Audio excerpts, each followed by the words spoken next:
les slides sont en anglais pour le coup, mais je vais vous parler d'observabilité et de QuickWit. Je vais commencer par poser une petite question. Dans la salle, qui connaît Elasticsearch? Est-ce que vous pouvez lever la main? Qui connaît Grafana, Loki, Datadog, Greylog, ce genre de techno. Donc je vois qu'il y a quasiment 80% de la salle qui connaît au moins une solution d'observabilité. Jaeger, etc. Et puis on va voir c'est quoi la différence entre tous ces outils et on va parler de QuickWit.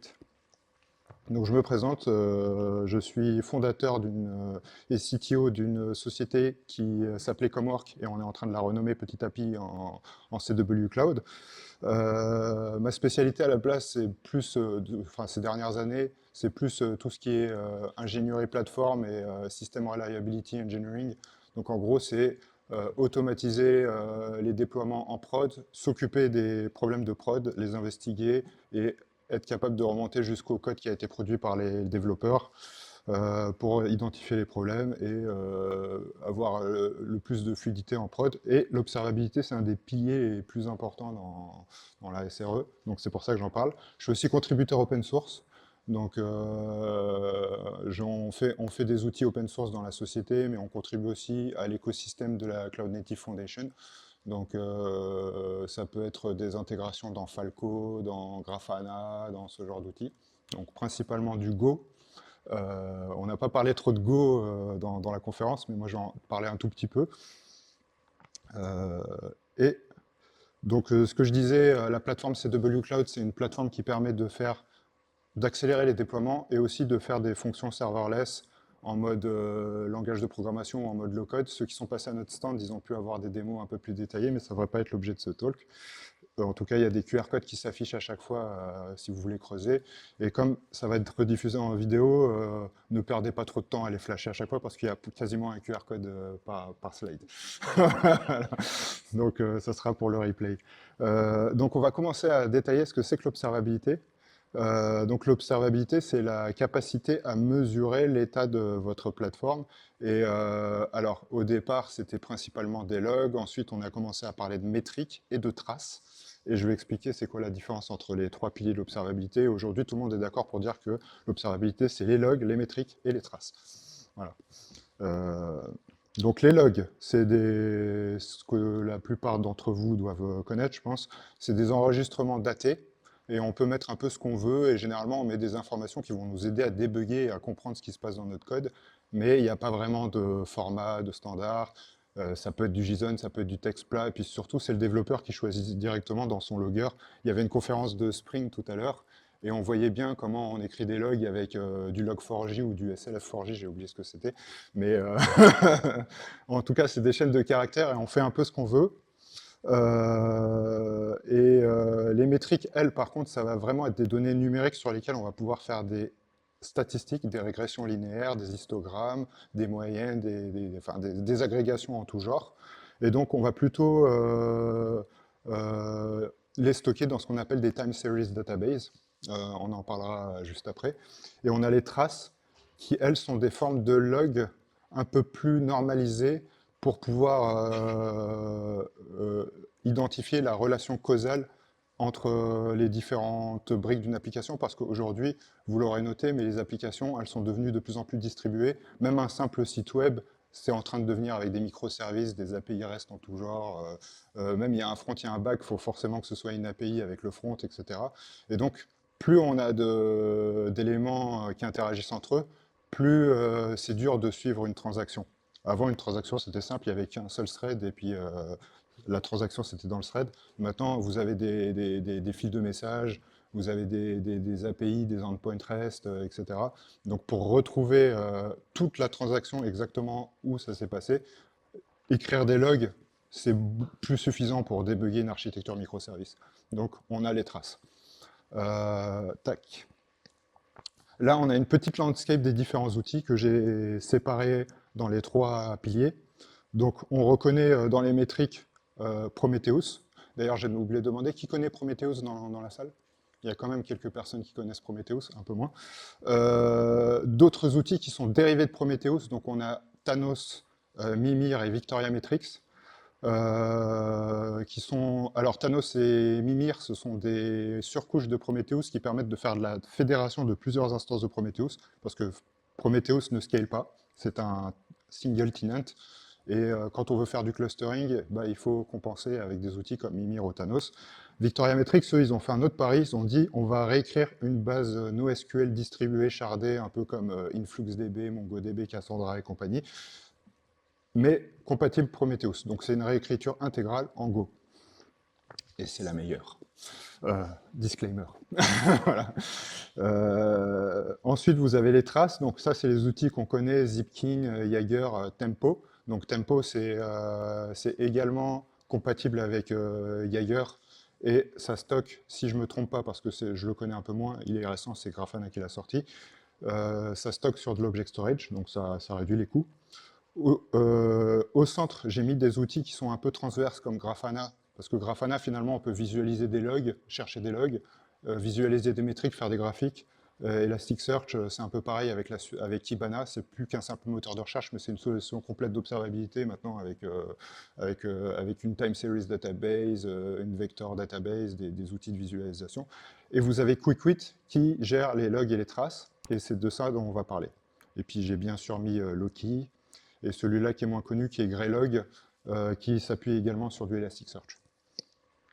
Voilà. On va parler d'OpenTelemetry. Donc, qui a entendu parler d'OpenTelemetry? 2 personnes, pas beaucoup, donc ça tombe bien, je vais en parler.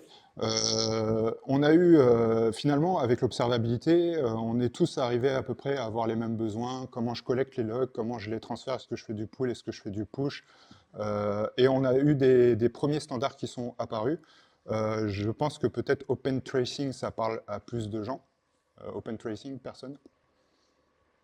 Et Prometheus, qui est lui-même devenu un standard qui s'appelle Open Metrics. Donc Prometheus, finalement, les métriques que vous voyez quand vous les ingérez avec l'espèce de langage qui ressemble à du CSV un peu bizarre dans vos routes, c'est le standard Open Metrics. Le fait d'avoir des logs normalisés pour faire du troubleshooting un peu causal, etc., c'est ce qu'on appelle Open Tracing. Et Open Tracing, il a fusionné avec un autre standard qui s'appelait Open Census, et c'est devenu Open Telemetry à la base. Et ensuite, il y a eu, ça s'est étendu aux logs, ça s'est étendu aussi aux standards d'ingestion. Par exemple, Prometheus, on avait plutôt tendance à pooler, à scraper des routes, alors qu'Open Telemetry, on va plutôt encourager à pusher en gRPC parce que c'est plus performant et ça implique moins de footprint sur vos applications. Donc on peut voir que généralement on a un collector. Donc le collector, c'est pas forcément... Il y a OpenTelemetry qui délivre en open source un collector écrit en Go, qui ingère du gRPC, donc le protocole OpenTelemetry protocol. Et vous avez aussi d'autres alternatives qui sont réécrites. Vous avez par exemple Grafana qui a fait sa propre implémentation, vous avez Odigos, vous avez plusieurs variantes d'OpenTelemetry Collector qui permettent ensuite de router vers la bonne solution, donc qui sont capables de dire ça c'est des traces, je vais les envoyer à du Victoria Metrics ou du Prometheus, je vais les envoyer à du QuickWit, avec du Jaeger, etc. Donc le but d'OpenTelemetry, c'est vraiment que tout le monde soit d'accord pour ingérer de manière standard les 3 types de télémétrie, les logs, les traces, les métriques.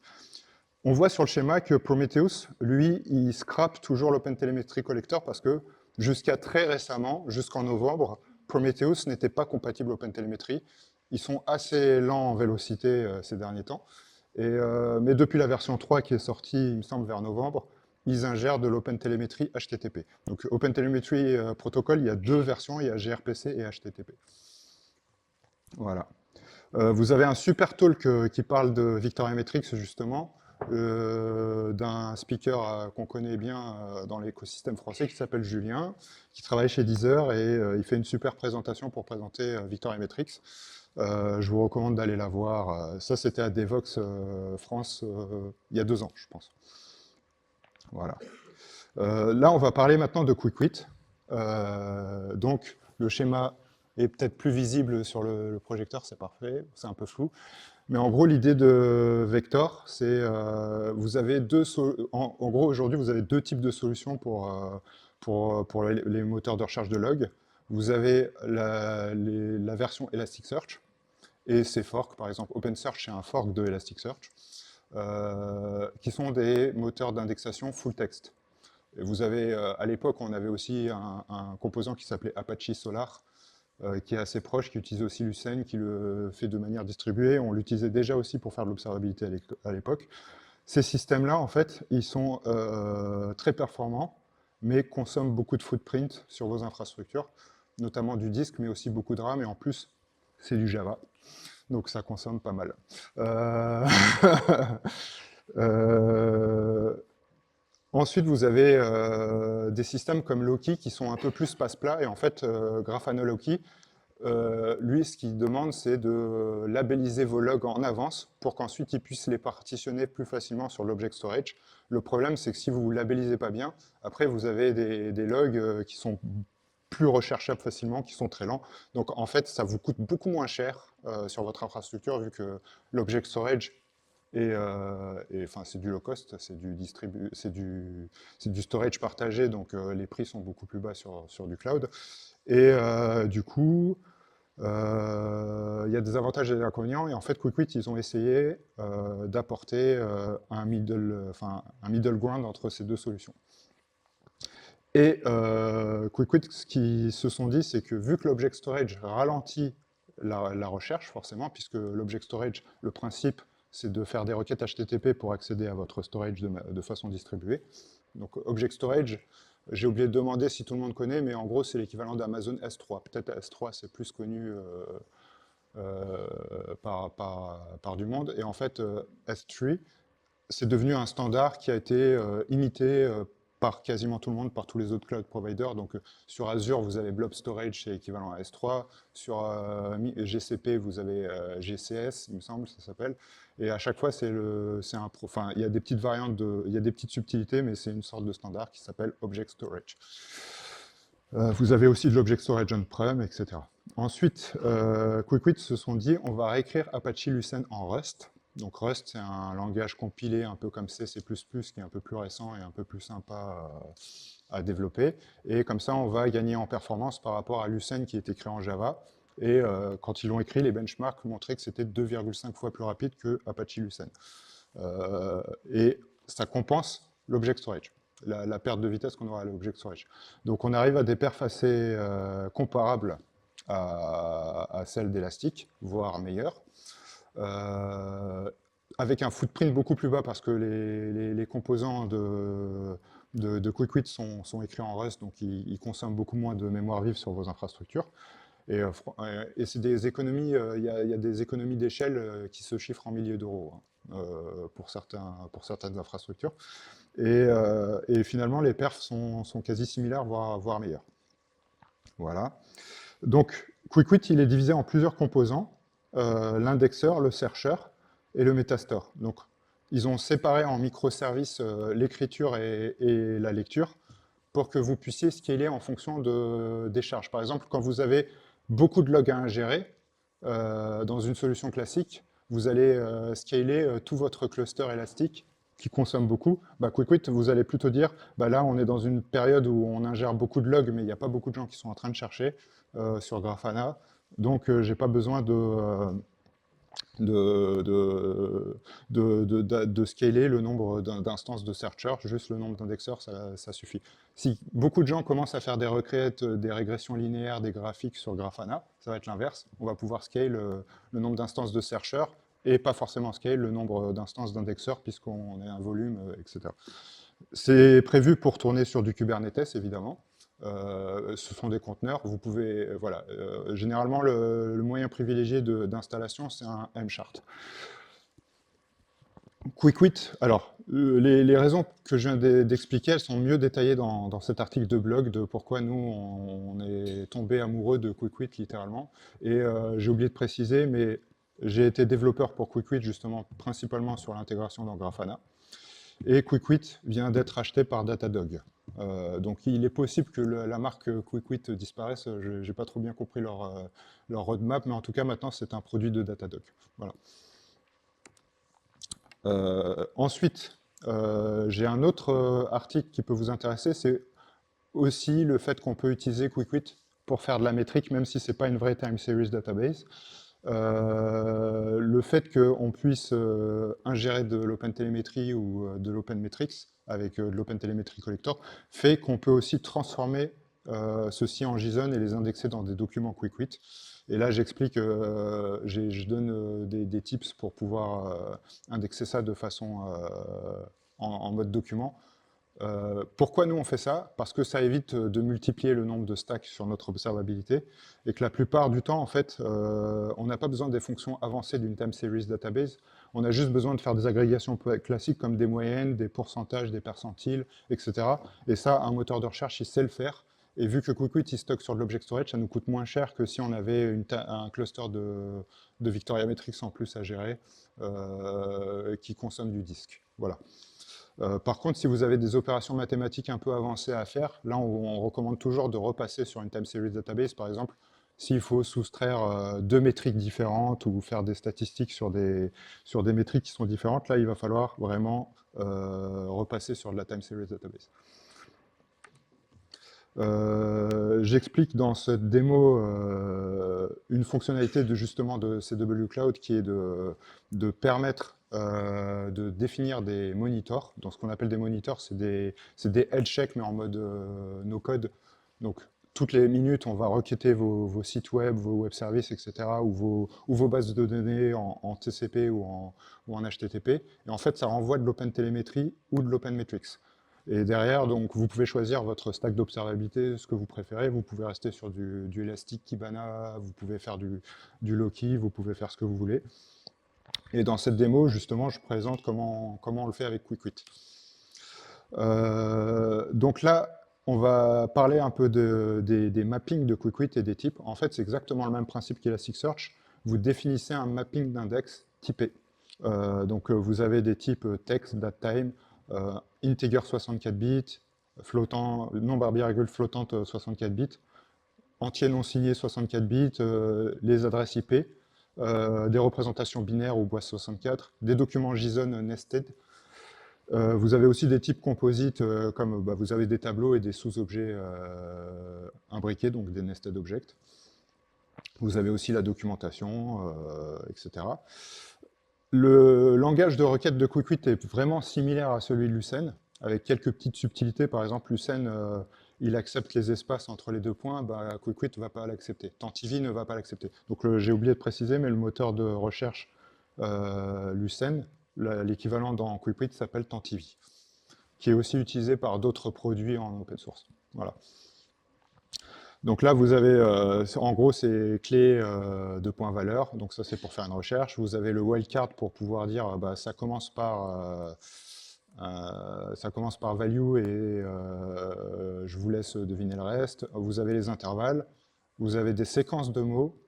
Et si vous voulez faire des intervalles entiers, vous avez le 0 to, enfin voilà, vous avez les bornes min, bornes max. Si vous avez besoin de dire supérieur à ou inférieur à A, par exemple, vous mettez votre borne et vous mettez tout étoile ou étoile tout la borne que vous voulez. Voilà. Donc ça, c'est le langage de requête.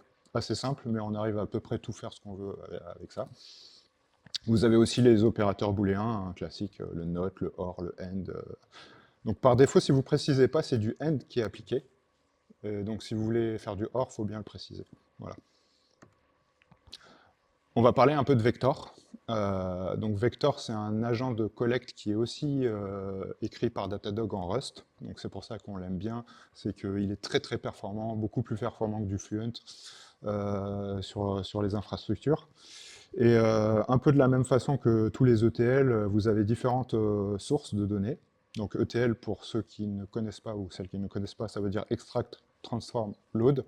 Donc on vous extrait des sources de données, donc ça peut être des fichiers de log, ça peut être les sorties standards de vos conteneurs, donc ça c'est le moyen classique d'avoir des logs. Ça peut être d'exposer un webhook HTTP, de lire des fils de messages, et de recevoir de l'OpenTelemetry en gRPC ou en HTTP. Voilà. Ensuite, vous avez des fonctions de transformation, donc un peu comme du Logstash ou du Fluent, etc., que vous pouvez écrire, avec un langage assez avancé qui s'appelle le Vector Remap Language, VRL. Et c'est l'équivalent des groq en Logstash, voilà, en mieux. Ensuite, en Syncs, donc les sorties, vous avez ce que vous voulez, hein. Vous pouvez aller vers de la TSDB, vous pouvez aller dans des moteurs de recherche, du Elasticsearch, du Loki, du QuickWit. Vous pouvez envoyer ça sur de l'Object Storage directement. Bref, il y a plein de solutions équivalentes. Telegraph, c'est une solution équivalente. Logstash, etc.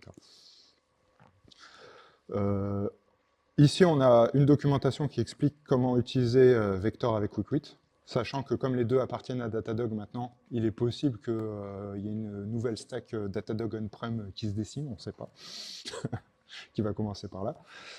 Et on va parler aussi rapidement d'IMELive. Donc IMELive, c'est un agent open source que nous, on développe qui permet d'avoir des métriques RAM, CPU, disque de vos machines.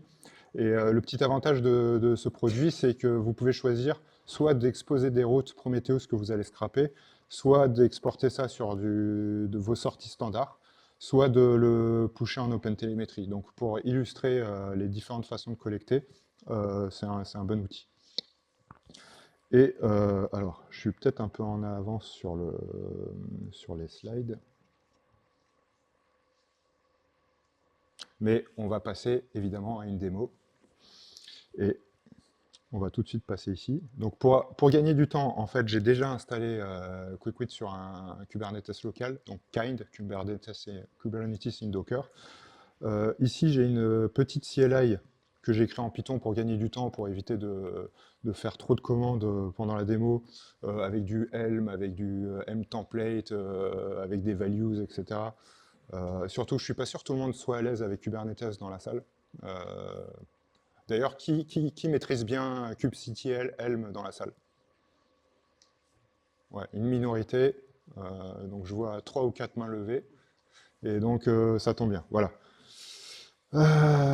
Donc, je vais juste faire une petite commande pour lister la liste des conteneurs qui sont en train de tourner sur mon petit cluster cube. Donc, mon namespace test, getPod. Après, j'aurais pu faire un K9S. Voilà. Donc là, je vois mes pods qui tournent. Et donc, c'est ce que je vous disais tout à l'heure. Vous avez un pod pour l'indexeur, un pod pour le searcher. Avec Kubernetes, vous pouvez mettre des règles d'autoscaling sur l'un ou sur l'autre en fonction de différentes métriques, en fonction de ce que vous utilisez aussi, si vous utilisez du Keda ou des choses comme ça.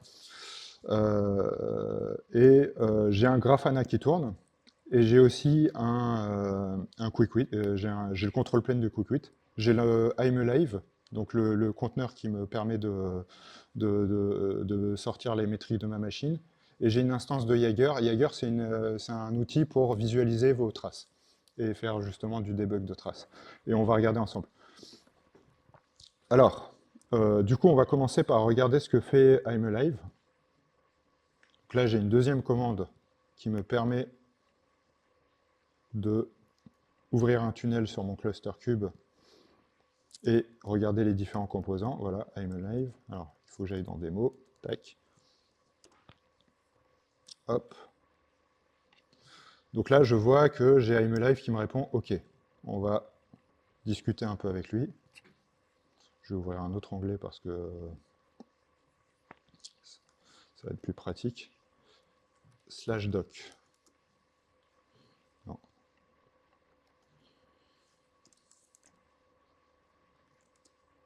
Voilà, donc là j'ai un petit Swagger qui s'affiche. Et ce qu'on peut voir, c'est que j'ai une route V1 Prom qui me permet d'avoir les métriques de ma machine au format, c'est ce que je vous disais tout à l'heure, OpenMetrics. Donc ça, c'est une route que Prometheus ou les réécritures de Prometheus ou les surcouches de Prometheus comme Thanos, Mimir, Victoria Metrics sont capables de pouler et indexer dans leur time series database. Vous pouvez configurer IMELive. Donc ici, on l'a IMELive. Pour lui dire, il y a un OpenTelemetry endpoint sur lequel tu peux aussi pusher ces métriques, plutôt que de les pouler. Et enfin, IMELive écrit également sur la sortie standard. Tac. Donc si je fais du kubectl get pod I'm alive, donc je vais plutôt faire logs. On refait un petit get pod, et mon pod il s'appelle comme ça.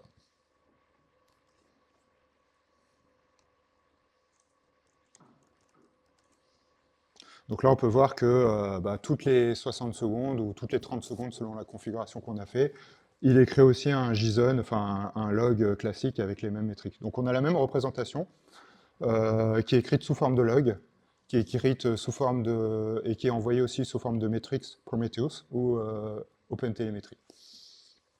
Voilà.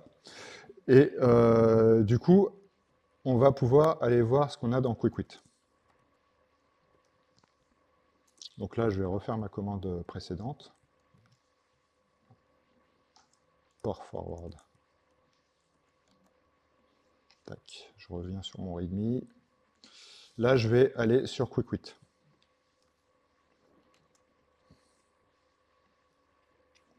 Donc on peut voir que QuickWit, il a sa propre petite interface graphique, mais elle est utile pour tester si ça marche bien. Très vite, on va vous recommander de passer sur Grafana pour faire des choses un peu plus sérieuses. Mais on peut voir que par défaut, il y a déjà deux index avec deux mappings qui sont définis. C'est Hotel Logs, donc les logs qui sont reçus en OpenTelemetry, et Hotel Traces. Et on peut voir qu'on a beaucoup de logs qui arrivent avec les métriques. Et on a deux types de logs, parce qu'en fait, on ingère à la fois les logs qui sont envoyés par I'mAlive en OpenTelemetry, et en même temps, on a un vecteur qui tourne et qui scrape la sortie standard de I'mAlive aussi pour l'indexer dans le même index. Et donc, on va voir tout de suite la fonction de transformation de vector qui est définie ici. Alors, values. Donc là, on peut voir, je ne sais pas si c'est assez visible, n'hésitez pas à me dire si, ça va. Et donc là, on peut voir notre fonction VRL. On ne va pas apprendre le VRL en 20 minutes, mais grosso modo, c'est un langage de transformation de données qui ressemble pas mal à du Go, je trouve. Et donc, du coup, moi, j'aime bien. Voilà. Et donc là, on lui dit, bah, tu reçois ça, et ben, tu vas me le mettre dans ces champs-là, dans ces champs-là, dans ces champs-là. Et en fait, on fait ça pour transformer le JSON qui est écrit par MLAV dans un JSON qui est compatible avec le mapping de l'index hotel logs de QuickWit. Voilà. Euh, alors, la suite. Maintenant, ce qu'on va faire, c'est qu'on va regarder aussi qu'il y a des traces qui sont envoyées par MLive.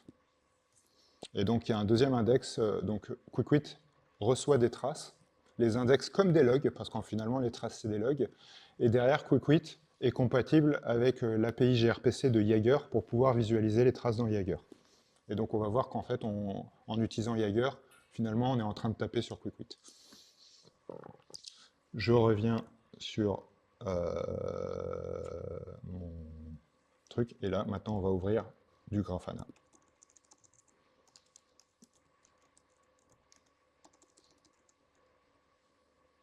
Alors, password.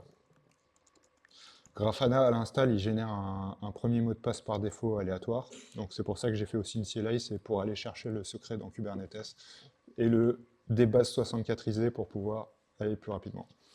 Donc là, on va se connecter à Grafana.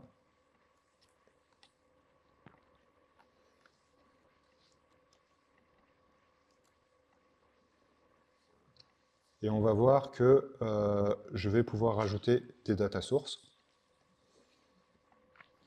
Donc, on va trouver une data source pour QuickWit. Et je me suis aidé de mon README pour que ce soit un tout petit peu plus fluide. Mais grosso modo, on va créer une data source par index. Donc, on va créer une première data source pour les logs. On va l'appeler QWlog. On va ensuite copier l'URL de l'API.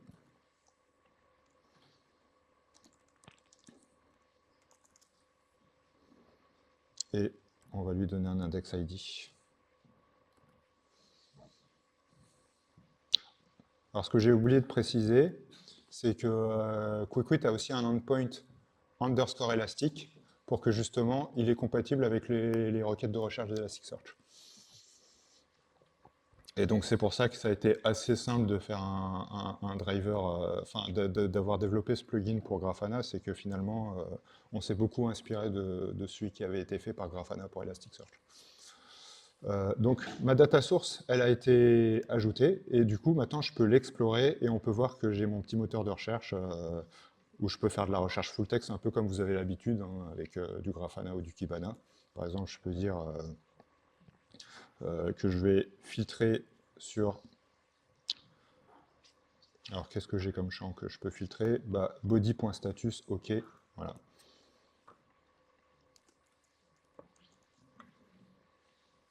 Voilà, etc. etc. Je vais rajouter une deuxième data source.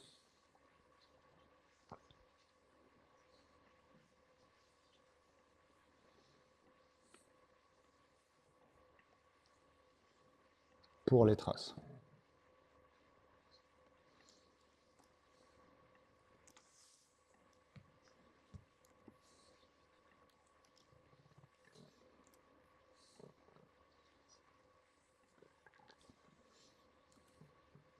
Tac, tac.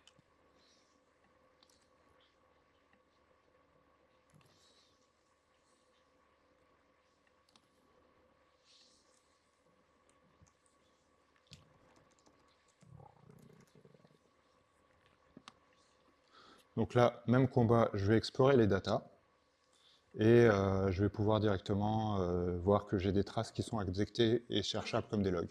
Bien évidemment, ce n'est pas la meilleure interface pour faire du tracing. Donc là, j'ai montré juste que finalement les traces, c'est des logs. Et ce qu'on va faire, c'est qu'on va rajouter une data source Jaeger. Donc, non, pas trop, je pense 5 minutes, 10 minutes. Et après, on a fini. Moins de 5 minutes? Moins de 5 minutes. Moins de 5 minutes? Ouais.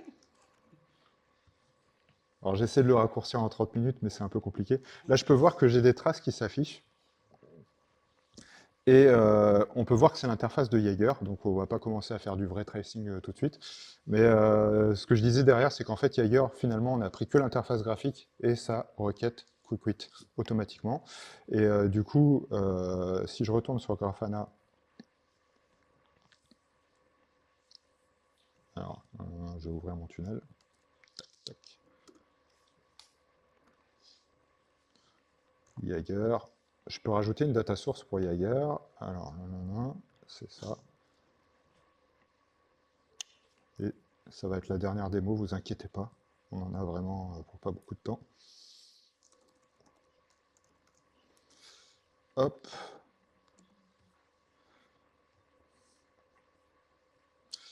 Et là, je vais pouvoir voir que bah, je vois bien mes traces dans Grafana avec Jaeger. La fonctionnalité que je voulais vous montrer qui est assez utile, c'est que je vais pouvoir corréler, c'est ça qui est un peu compliqué dans l'observabilité, c'est de dire bah, j'ai une trace, j'aimerais bien avoir les logs qui sont associés à la trace et les métriques qui sont associées à la trace. Et donc là, on utilise ce qu'on appelle des ID de corrélation ou des ID de transaction.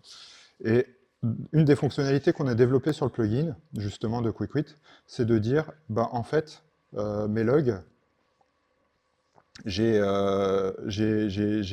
peux faire une corrélation avec une autre data source. Par exemple, je vais faire une corrélation avec Jaeger, et je vais lui dire que c'est tac, et trace ID. Un champ qui est indexé dans mon log, par OpenTelemetry justement. Et du coup, maintenant, si je vais rechercher mes logs,